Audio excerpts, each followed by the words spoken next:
आपके कितने Muslim friends हैं? क्या आपसे किसी इंटरव्यू में कभी यह सवाल किया गया है? नहीं ना? वेल, अगर आपका इंडिया के इंटेलिजेंस ब्यूरो यानी आईबी में कभी इंटरव्यू के लिए जाना हुआ तो इस बात की बहुत प्रोबेबिलिटी है कि यह सवाल जरूर पूछा जाएगा।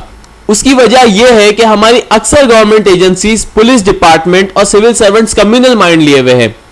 आप सोचते होंगे कि इंडिया में होने वाले राइट्स में पॉलिटिशियंस का हाथ होता है। यह बात सही है, लेकिन ग्राउंड लेवल पर राइट्स लोकल एडमिनिस्ट्रेशन के सपोर्ट से होते हैं।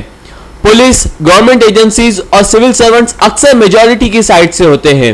वो राइट से पहले होने वाले भड़काऊ बयानों को इग्नोर करते हैं, एफआईआर रजिस्टर नहीं करते और बेगुनाह लोगों को अरेस्ट कर लेते हैं।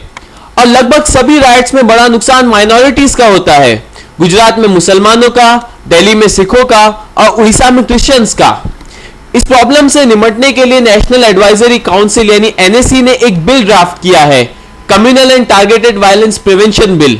अगर यह बिल पास हो जाता है तो राइट्स होने पर लोकल एडमिनिस्ट्रेशन को कटघरे में खड़ा किया जाएगा और अपनी ड्यूटी नहीं निभाने के जुर्म में उन्हें सजा मिलेगी। साथ ही राइट से निपटने के लिए एक नेशनल कमीशन बनाया जाएगा और जरूरत पड़ने पर सेंट्रल पैरामिलिट्री फोर्सेस को भेजा जाएगा। यूपीए गवर्नमेंट पिछले 9 सालों से इस बिल को पास करने की बात करती आ रही है, लेकिन पॉलिटिकल प्रेशर की वजह से हिम्मत नहीं जुटा पाई। अब इसके पास ये लास्ट चांस है।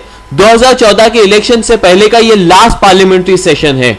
अगर इस सेशन में भी ये बिल पास नहीं हो पाता है तो फिर यूपीए को माइनॉरिटी वोटर से कुछ भी एक्सपेक्ट नहीं करना चाहिए। कम्युनल वायलेंस बिल को बीजेपी और कुछ रीजनल पार्टीज अपोज कर रही है। रीजनल पार्टीज में तृणमूल कांग्रेस और अन्ना डीएमके का स्टैंड यह है कि लॉ एंड ऑर्डर स्टेट की जिम्मेदारी है, ना कि सेंटर की, और इस बिल के जरिए यूपीए गवर्नमेंट स्टेट्स के पावर को छीनना चाहती है।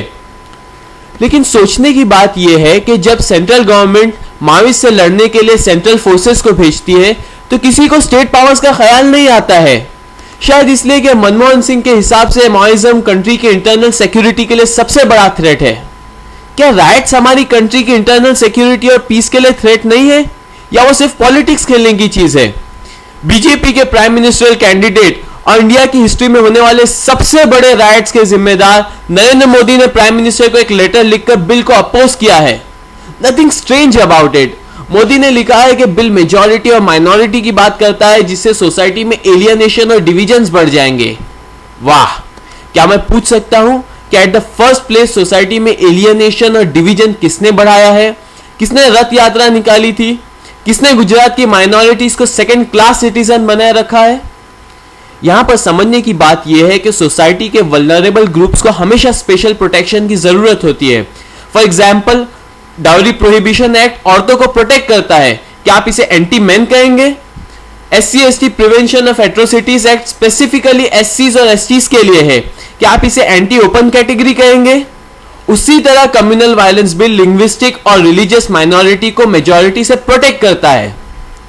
दूसरा पॉइंट ऑफ कंटेंशन यह है कि अगर लोकल ब्यूरोक्रेसी और पुलिस पर FIR और ट्रांसफर्स की तलवार लटकती रहेगी तो उनका मोराल डाउन हो जाएगा।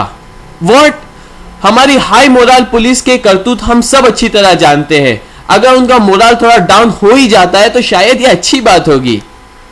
ट्रेजेडी यह है कि यूपीए ने पॉलिटिकल प्रेशर में आकर बिल में कुछ चेंजेस कर दिए हैं। मेजॉरिटी और माइनॉरिटी के कंसेप्ट को खत्म कर दिया है, नेशनल कमीशन के क्लॉज को उड़ा दिया है और सेंट्रल फोर्सेस को भेजने के लिए स्टेट्स की परमिशन कंपलसरी कर दी गई है। फिर भी बिल का अपोजिशन कम नहीं हुआ है। सच है, अगर आप झुकने के लिए तैयार हैं तो लोग आपको रेंगने के लिए कहेंगे।